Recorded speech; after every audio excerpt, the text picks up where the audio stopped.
நான் அதே சோறு தான் கொடுத்துருக்கேன், உனக்கு அந்த சோறு தான் கொடுத்தேன். நீ சாப்பிட்டுட்டு தான் உட்காந்துருக்க. அது வாய்க்குள்ள தள்ளுறதுக்கு 3 மணி நேரமா உட்காந்து தள்ளிட்டு இருக்கு. நீ வேற வாயை பழந்து பழந்து பார்க்க உட்காந்து நானே வாழ சாப்பிட்டெல்லாம் வெளியில பவுல் கூட பாரு, சாப்பிட்டுட்டு பாதி சோறு இருக்காதுல. நீ அவகிட்ட வாயை பழந்து பழந்து பார்த்துட்டு இருக்க அவன் தருவான்னு.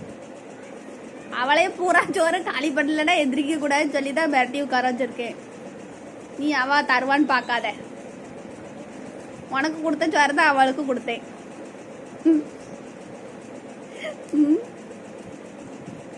உமட்டி வெளியில வந்துடாம வேற தயிர் சோறு உருட்டி எப்படி படைச்சு வச்சிருக்க அவரு தட்டுல. சை, தட்டை பார்த்தாலே சாப்பிட தோணாது. ப்ரௌனி வெளியில வாமிட்டு வந்துடும். நீ அந்த சோறையும் வாங்கி சாப்பிடாத வெக்கமில்லாம. கை பாரு எப்படி படைஞ்சு வச்சிருக்கான்னு.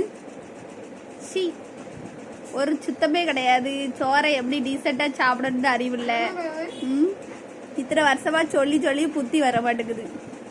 எப்ப பாரு தட்டு முழுக்க பரப்பி அதை பிணைஞ்சு வச்சு பாதியை மிச்சம் போட்டு அப்படி திங்கதே பழக்கமா போயிட்டுது. இல்லை திங்கலன்னு வச்சுக்கோயேன், அதை கிண்டி வச்சு கிளறி வச்சு அடுத்தவங்களும் சாப்பிட முடியாது. அந்த அளவுக்கு அது தட்டை பார்த்தாலே யாருக்கும் சாப்பிட தோணாது. நீ அவ சோத்தை வாங்கி திங்க வைக்கல. அவ சை, சாப்பிடாதால உனக்கு தான் நோய் வந்துடும். விராடி முழிக்காத, ஒரேடியா முழிக்காத.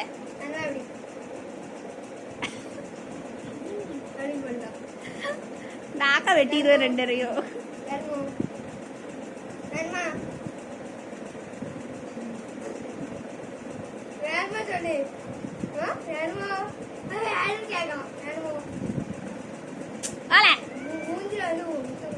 ஆமா, மிதிச்சுருவா மிதிச்சு.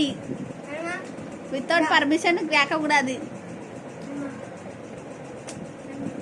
சாப்பிட்டல ப்ராடி, நீ அடி வேணுமா உனக்கு? அவ பூராத்தி காலி பண்ணதுக்காக ஒன்ட்ட கொடுத்து தள்ளுவா. கொடுத்து தலைய எத்தனை தடவை கேட்டுட்டே இருக்கா. வைட் வாய்ஸ்ல சொல்லுதா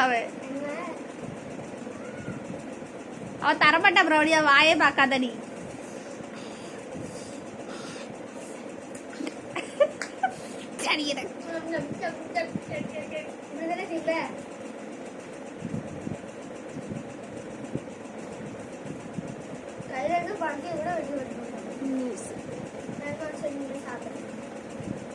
பாரு ரெண்டு இப்ப கொளுத்த பாரு.